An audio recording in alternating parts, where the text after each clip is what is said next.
Hello everyone. आज के lecture में बात करने वाले हैं हाइब्रिडाइजेशन की। उसका कंप्लीट एक्सप्लेनेशन देखेंगे, इंटरमिक्सिंग कैसे होती है और different types of hybrid orbitals कैसे बनते हैं उसके बारे में बात करेंगे। तो स्टार्ट करते हैं हम हाइब्रिडाइजेशन।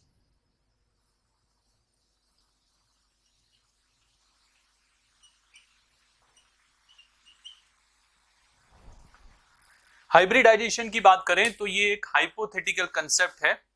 हम यहां पे देखेंगे कि मॉलिक्यूल का शेप कैसे डिसाइड होता है और उसके लिए ऑर्बिटल्स के बीच में इंटरमिक्सिंग की जाती है तो वो कैसे होता है। तो नोट्स के लिए आप पॉइंट लिख सकते हैं यहां पे। So first number, it is hypothetical concept.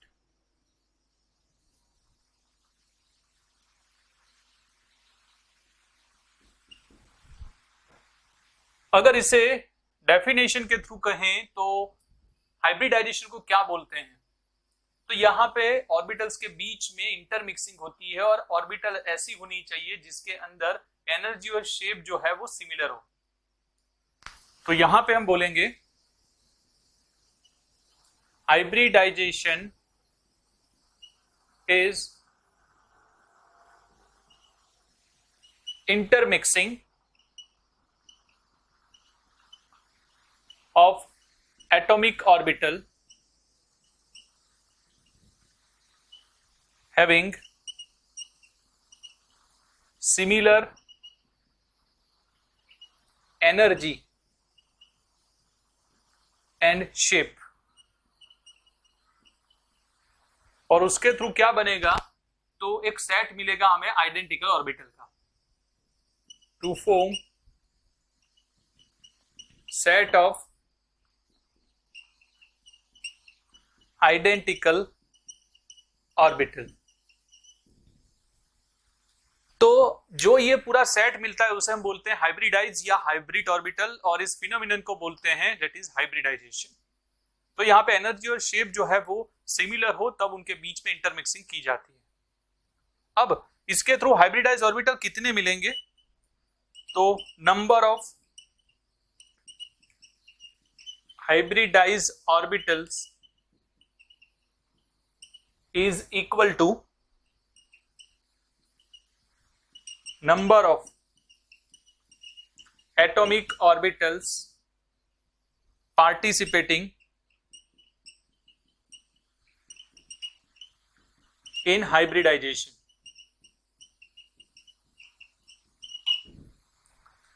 यानी हम यहां पे बोल सकते हैं कि हाइब्रिडाइजेशन के अंदर जितनी भी ऑर्बिटल्स पार्टिसिपेट करेंगी उतनी ही हमें हाइब्रिडाइज या हाइब्रिड ऑर्बिटल मिलने वाली है। अब एग्जांपल के थ्रू देखेंगे तो आपको पता चलेगा।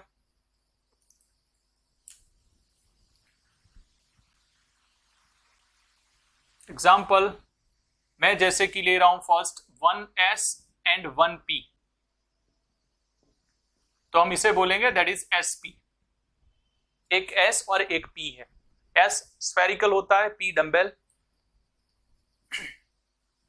तो इस तरीके से अब इसके थ्रू जो इंटरमिक्सिंग होगी तो यहां पे दो ऑर्बिटल्स पार्टिसिपेट कर रही है, तो हमें दो हाइब्रिड ऑर्बिटल वहां पे मिलने वाली है जो इस तरीके से होगी।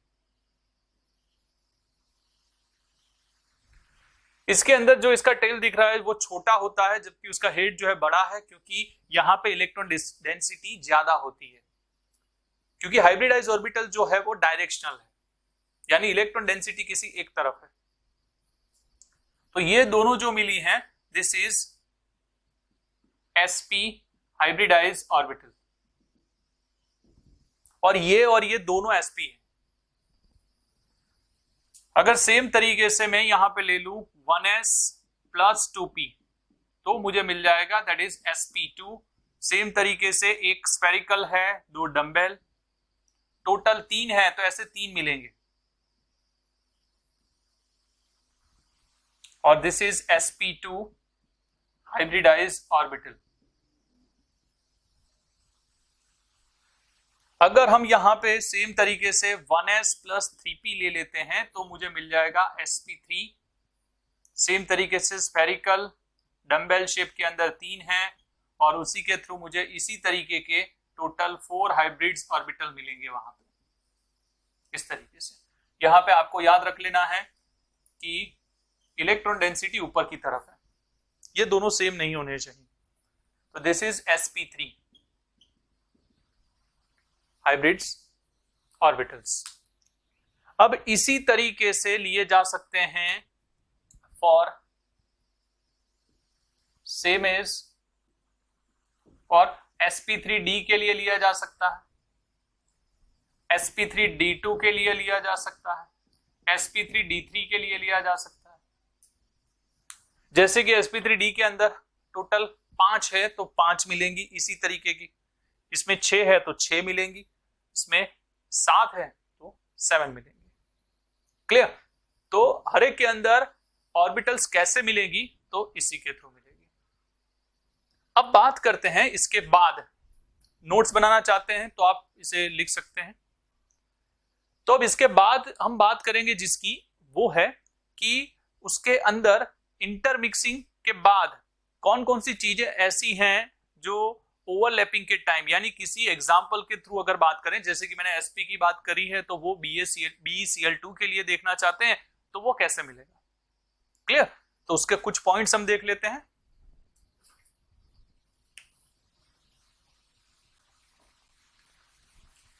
मैं आपको बता चुका हूं इलेक्ट्रॉन डेंसिटी जो है वो ऊपर की तरफ है, यानी हम पहले ही पॉइंट में यही बता रहे हैं कि ये कैसी होती है, तो हाइब्रिडाइज्ड ऑर्बिटल डायरेक्शनल होती है पहली चीज। और अगर डायरेक्शनल है तो हम वीबीटी में ऑलरेडी जानते हैं कि अगर डायरेक्शनल होगी तो वहां पे ओवरलैपिंग ज्यादा होगी, और अगर ज्यादा ओवरलैपिंग हुई तो वहां से हमें पता चल जाएगा कि जो बन रहा है वो बॉन्ड भी कैसा होगा, तो स्ट्रॉन्ग बॉन्ड बनने वाला है। तो ये सारी चीजें वहां से ही हमें पता चल जाएगी। तो first, hybridized orbital are directional, और अगर डायरेक्शनल है तो डू मोर ओवरलैपिंग, यानी ज्यादा ओवरलैपिंग करने वाली हैं। जैसे मैं बता चुका हूं, यहां पे इलेक्ट्रॉन डेंसिटी जो है वो ज्यादा है।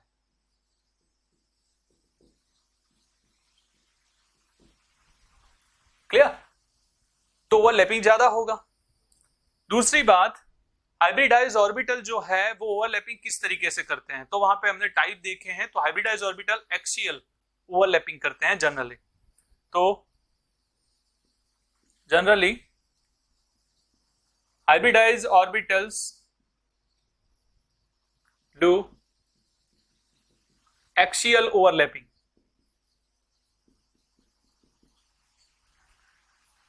तो एक्सियल ओवरलैपिंग करेगी तो कौन सा बॉन्ड बनेगा, तो सिग्मा बॉन्ड इज फॉर्म,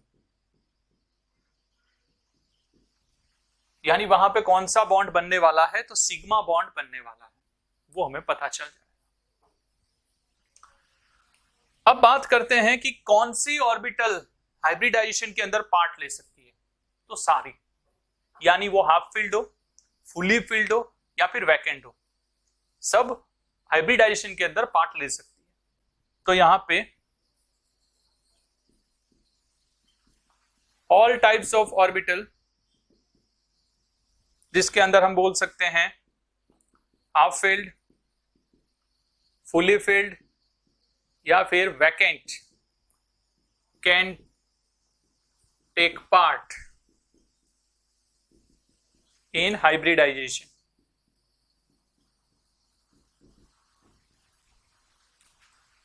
यानी हाइब्रिडाइजेशन के अंदर तीनों, फुली फील्ड हो, हाफ फील्ड हो या वैकेंट हो, पार्ट ले सकती है। अब मेन पॉइंट, अब इसका अरेंजमेंट कैसे करेंगे।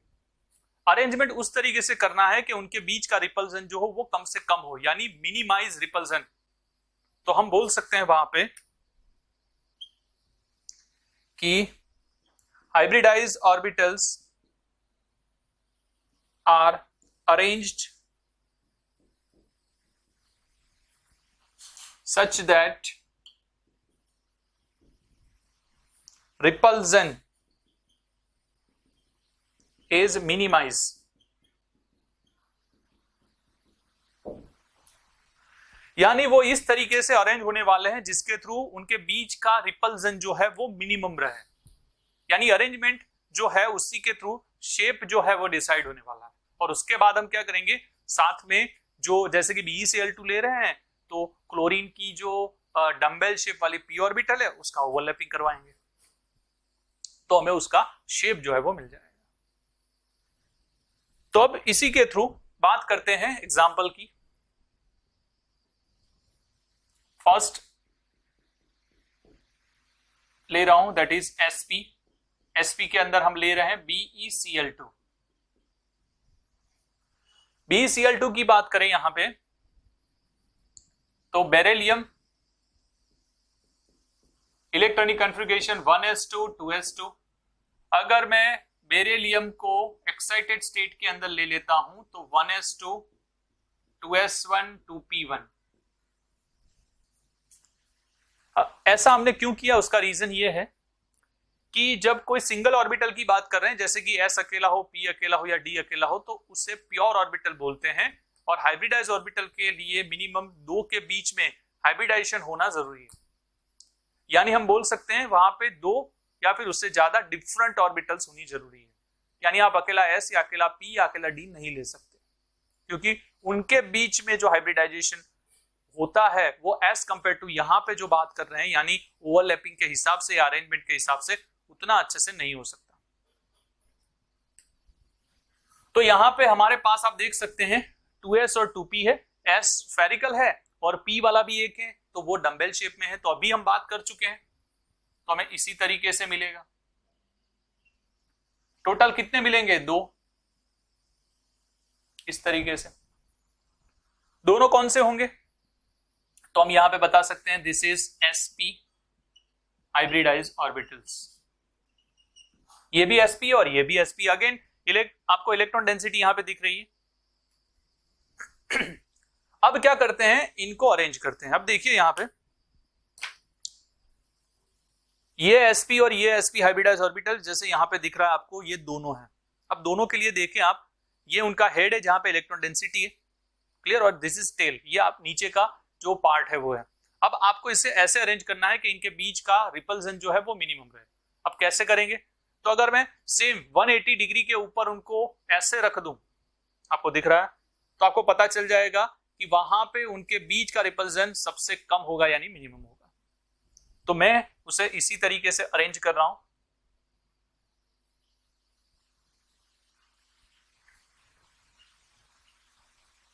टू मिनिमाइज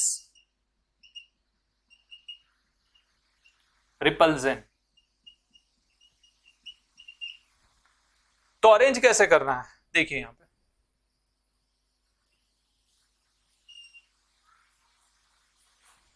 अब इसका टेल यहां पे है और इसका टेल यहां पे, इस तरीके से, क्लियर। यानी आपको दिख रहा है इलेक्ट्रॉन डेंसिटी यहां पे और यहां पे, और ये जो टेल दिख रहे हैं ये है, क्लियर। तो ये हमने अरेंज कर लिया है, कितने डिग्री पे है, 180 डिग्री पे। अब क्या होगा, इसके साथ ओवरलैपिंग होगी, किसकी, क्लोरीन की। क्लोरीन के ऑर्बिटल कौन से, तो हमें पता है 3p5 है, तो p यानी कौन सा वाला, डंबेल शेप। अब 2 क्लोरीन है तो उसके 2 होंगे, तो दोनों डंबेल एक इस तरफ और एक इस तरफ, तो ऐसे करेंगे।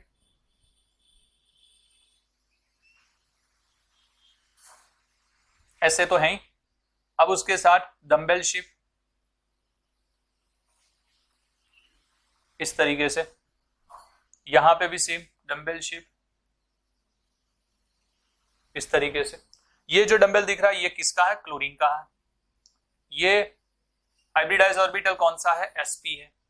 और अगेन यहां पे जो बॉन्ड बनेगा वो कौन सा होगा, तो हम बता चुके हैं कि वो सिग्मा बॉन्ड बनने वाला है, तो दिस इज सिग्मा बॉन्ड। तो अभी हमें शेप पता चल गया है कि दोनों क्लोरीन इस तरफ है, बेरिलियम बीच में है, क्लियर है। तो यहां पे हम बता देंगे this is beryllium, this is chlorine, this is chlorine. Bond angle यहां से हमें पता चल गया दैट इज 180 डिग्री, और शेप कौन सा है, तो that is linear in shape. तो यहां से आपको पता चल गया कि हाइब्रिडाइजेशन कैसे होता है, या फिर उसके थ्रू हमने बात की है कि मॉलिक्यूल का शेप कैसे डिसाइड होता है। तो this is the first case, अभी सारे केस लेने वाले हैं हम, तो हमने फर्स्ट कंप्लीट किया है फॉर एसपी के लिए।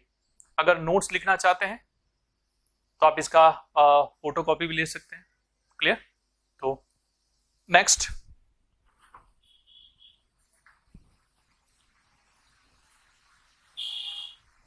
ये फर्स्ट बात की है फॉर एसपी के लिए। सेम तरीके से अभी हम सारे देखेंगे फॉर sp3 d3 तक, हम सारे देखेंगे वन बाय वन, और सेम ही काम करना है, कुछ भी चेंज नहीं है। सेम तरीके से ही आपको हाइब्रिडाइज ऑर्बिटल बनाना है, देन रिपल्जन मिनिमाइज करने के लिए आपको उसका अरेंजमेंट करना है उस तरीके से कि उनके बीच का रिपल्जन जो है वो कम से कम रहे। तो सेम चीजें हमें फॉलो करनी है, कुछ भी अलग नहीं है।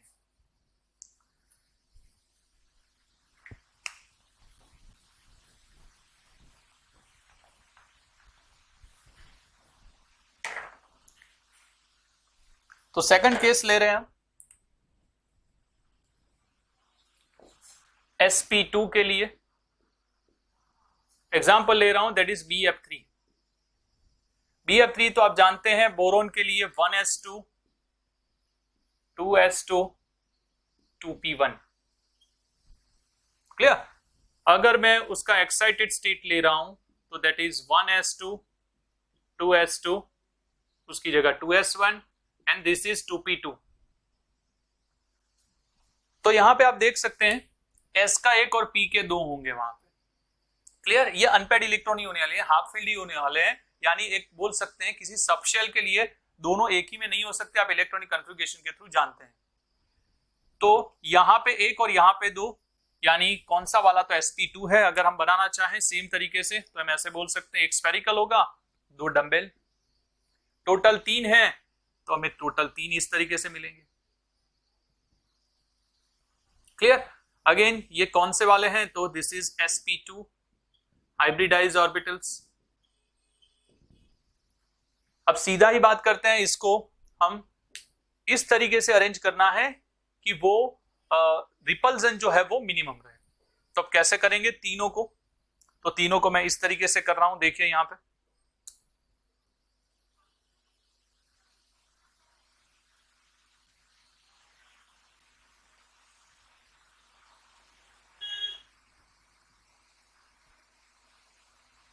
इस तरीके से। क्लियर? इसके लिए यहां पे होगा, इसके लिए टेल यहां पे, और इसके लिए टेल यहां पे होगा। क्लियर? तो इस तरीके से वो अरेंज होंगे। अब साथ में अगेन फ्लोरीन है, तो फ्लोरीन के लिए आपको पता है अगेन 2p5 होगा, तो हर एक फ्लोरीन के पास एक डंबल, तो 3 फ्लोरीन के साथ 3 डंबल हो गए, 1 2 और 3 ओवरलैपिंग होगी वहां पे सेम तरीके से जैसे हमने आगे किया। तो यहां पे भी सेम तरीके से ही ये, सेम तरीके से ये, और सेम तरीके से ये। क्लियर? तो यहां पे कौन सा बॉन्ड बनेगा, दैट इज सिग्मा बॉन्ड। सभी के लिए सिग्मा बॉन्ड बनेगा सेम तरीके से, कोई चेंज नहीं है। ये किसके लिए, तो ये फ्लोरीन के लिए।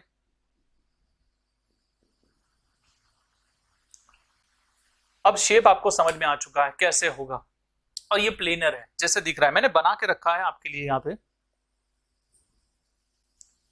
This is the shape of BF3, आपको दिख रहा है ऐसे। क्लियर? और ये प्लेनर है, देख रहे हैं सभी एक ही प्लेन के अंदर हैं, तो इस तरीके से होगा। बीच में बोरोन है और यहां पे 3 फ्लोरीन है। बॉन्ड एंगल आपको यहां से ही पता चल जाएगा कितना दिख रहा है, दैट इज 120।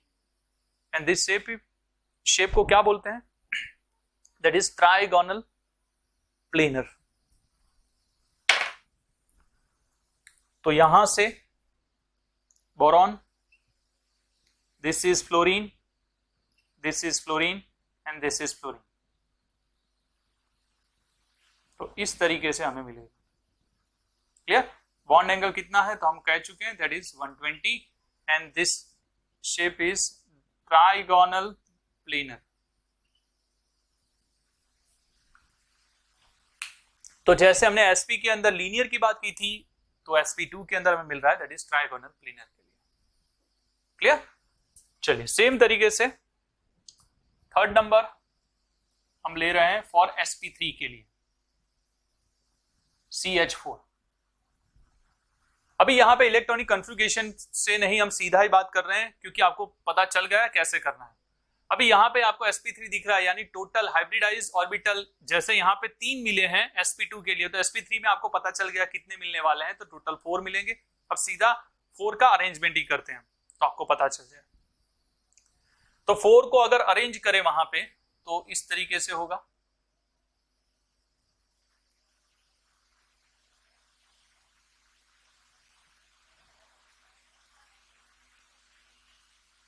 और एक यहां पे,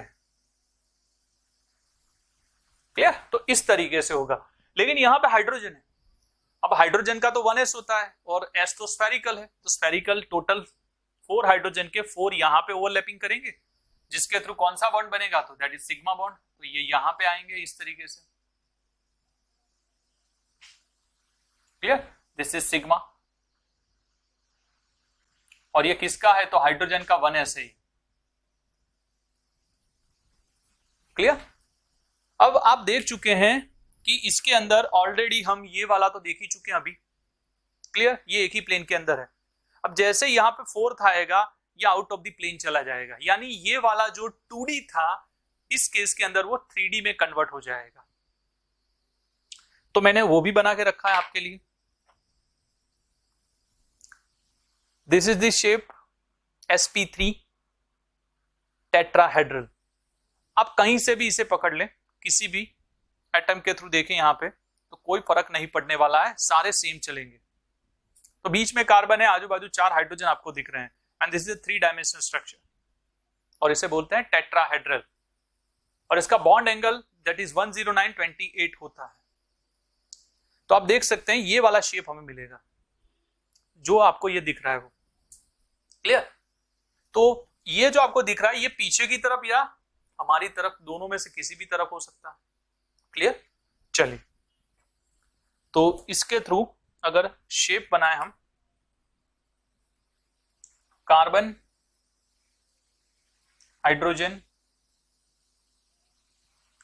hydrogen, hydrogen and hydrogen,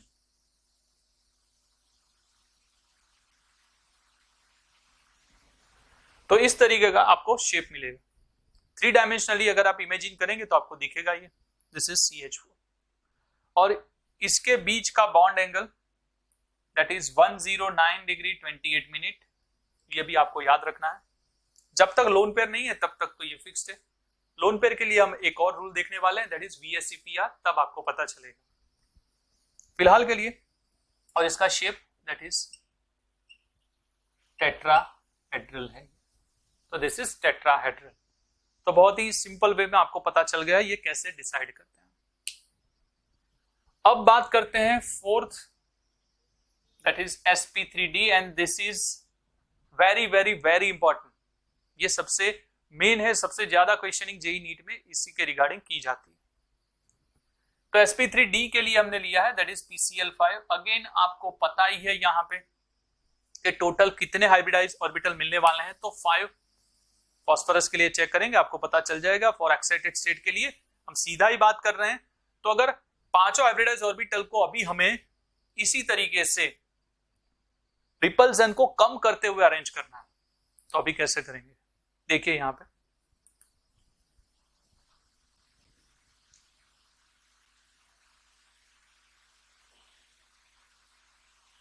this is first, this is second, this is third, this is fourth and this is 5। Total 5 आपको दिख रहे हैं। देखने में आपको लग सकता है कि दिस इज 2D स्ट्रक्चर, लेकिन ये 2D नहीं है, ये 3D है। कैसे होता है मैं आपको एक्सप्लेन कर रहा हूं, तो आपको पता चल जाएगा। अब अगेन Cl है, तो Cl के लिए आपको वापस पता चल गया वहां पे कौन सा होगा, तो अगेन डम्बेल शेप। कितने होंगे टोटल 5। यहां पे हर एक जगह पे वो क्या करने वाले हैं, ओवरलैपिंग, तो हम दिखा देते हैं यहां पे।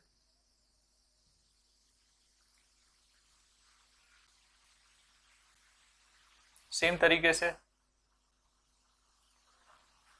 सब में करने वाले हैं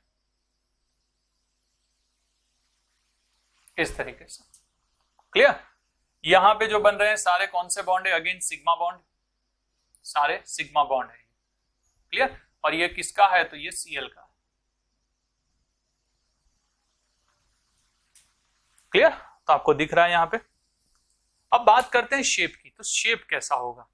तो अभी क्या होता है, इसके लिए ये वाला आपने देख लिया है, अगेन मैं इसे बता रहा हूं। तो आपको दिख रहे हैं यहां पे अगर PCl5 की बात करें तो दिस इज फॉस्फोरस और इसके आजू बाजू 3 क्लोरीन है और ये सेम प्लेन के अंदर है, सेम जैसे यहां पे आपको दिख रहा है। लेकिन ये कैसे होता है, तो देखिए यहां पे सेम आपको जैसे दिख रहा है, ये फॉस्फोरस और 3 क्लोरीन यहां पे है, क्लियर। और ये सेम प्लेन के अंदर है इसी तरीके से, क्लियर। अब क्या होता है, उसके परपेंडिकुलर एक ऊपर और एक नीचे Cl आ जाता है। अगर मैं इसको अटैच कर दूं तो आपको अच्छे से दिखेगा कि ये शेप कैसा होगा और उसका बॉन्ड एंगल भी कैसा होगा।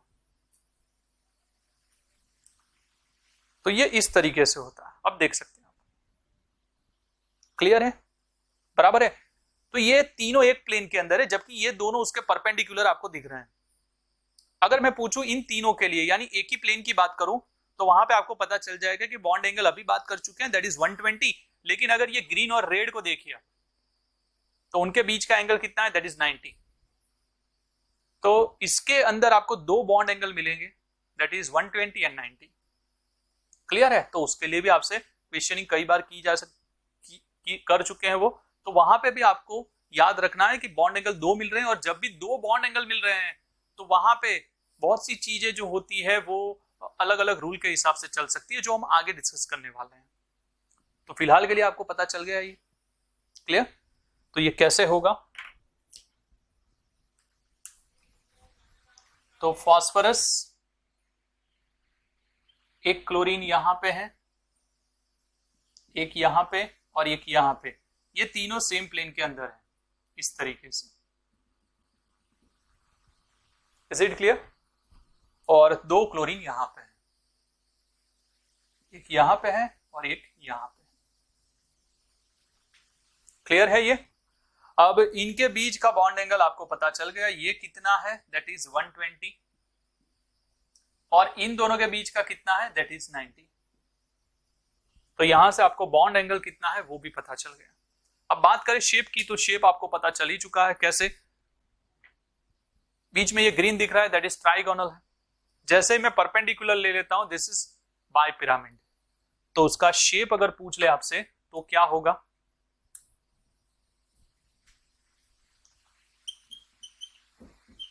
ट्राइगोनल बाय पिरामिडल,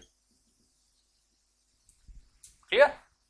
तो जब भी sp3d आएगा तो उसके लिए ट्राइगोनल बाय पिरामिड शेप जो है वो हमें मिलेगा अकॉर्डिंग टू हाइब्रिडाइजेशन, क्लियर।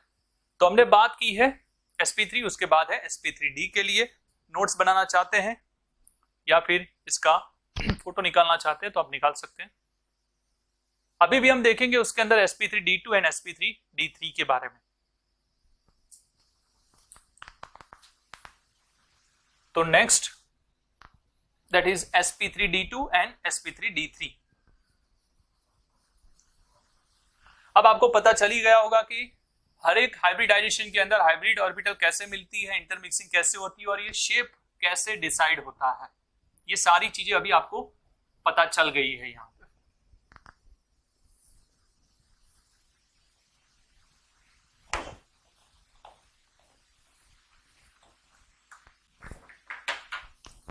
तो अब दो बाकी हैं, जिसके अंदर एक है that is sp3d2 and sp3d3।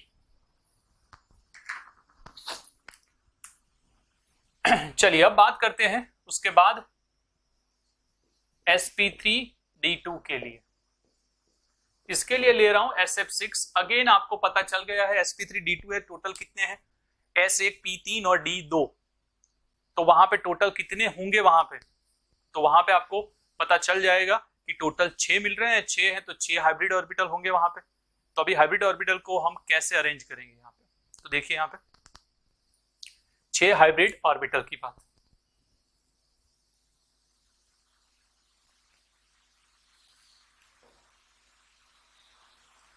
This is first, 6 लेने हैं तो मैं इसे थोड़ा कम कर देता हूं तो अच्छे से अरेंज हो सके।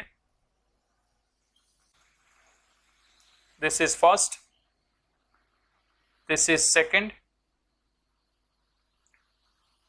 this is third, this is fourth, fifth and this is sixth. Clear है? चलिए, तो टोटल 6 हाइब्रिड ऑर्बिटल का अरेंजमेंट इस तरीके से होगा. अब ये कैसे होंगे तो समझ लीजिए. उसके लिए तो मैंने कोई यहां पे बना के नहीं रखा है, लेकिन आपको समझ में आए उसके लिए इतनी चीजें याद रख लीजिए. सल्फर जो होगा उसके आजू बाजू एक ही प्लेन के अंदर 4 फ्लोरीन होंगे और सेम तरीके से बाकी के 2 उसके परपेंडिकुलर. क्लियर है? तो वहां से ही पता चल जाए आपको. अब वापस से फ्लोरीन है तो उसके डंबल शेप टोटल 6 हैं, तो 6 यहां पे होंगे इस तरीके से.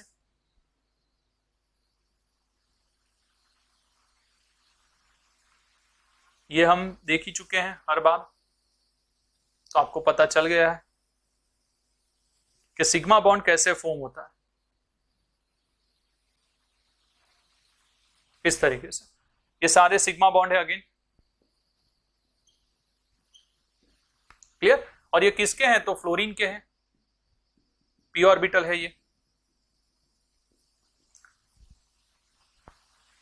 तो अगर इसका शेप देख लें तो मैंने जैसे आपको बताया 4 फ्लोरीन जो होंगे वो एक ही प्लेन के अंदर होंगे और 2 जो होंगे वो सल्फर के परपेंडिकुलर होंगे, यानी ऐसे मिलेगा.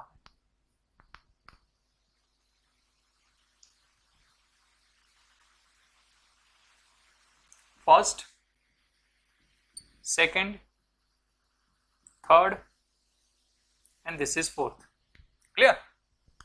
ये एक ही प्लेन के अंदर है इस तरीके से. क्लियर? और ये 2 उसके परपेंडिकुलर है यहां पे इस तरीके से. क्लियर?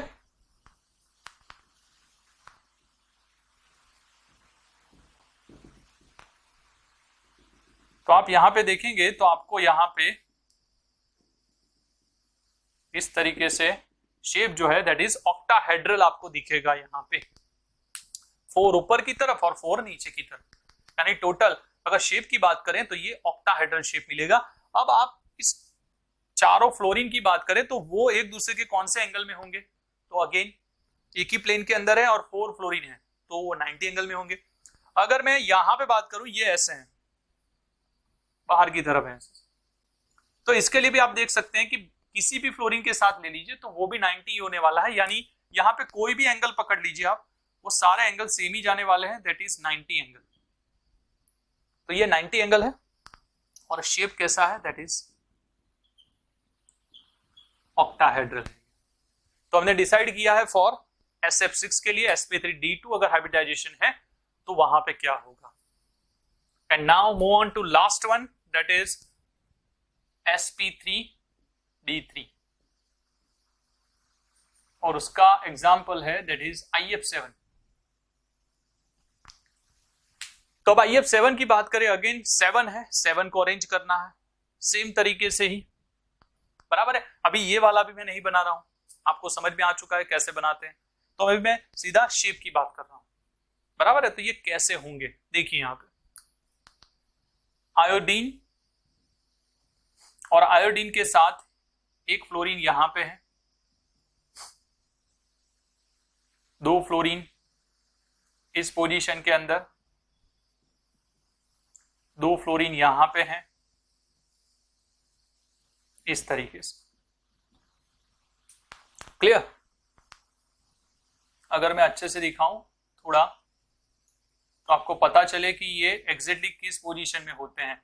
ये जो आपको दिख रहा है पहले, this is pentagonal,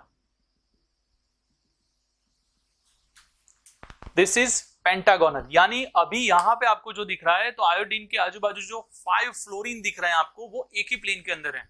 this is single plane. Clear? अब उसके अंदर क्या करते हैं, इसके परपेंडिकुलर, यानी एक इस तरफ और एक पीछे की तरफ. यानी अगर आयोडीन यहां पे है तो उसके ऊपर और नीचे 2 फ्लोरीन होंगे सेम तरीके से जैसे इसमें देखा है हमने. तो ये यहां पे है, this is fluorine and this is fluorine. अगर पेंटागोनल है तो वहां से ही आपको पता चल जाए किसी भी फ्लोरीन के लिए अगर हम यहां पे एंगल निकाले तो कितने का होगा वो, दैट इज 72 पूछ सकते हैं आपसे। और दूसरा वाला ये परपेंडिकुलर है तो आपको पता चल गया जब भी परपेंडिकुलर जाएगा तो वहां पे बॉन्ड एंगल कितना निकलने वाला है, दैट इज 90। तो यहां पे भी दो बॉन्ड एंगल आपको दिखेंगे। जैसे हमने sp3d के अंदर बोला था ट्राइगोनल बाइपिरामिड, ये पेंटागोनल है तो इसका शेप क्या होगा, पेंटागोनल बाइपिरामिड।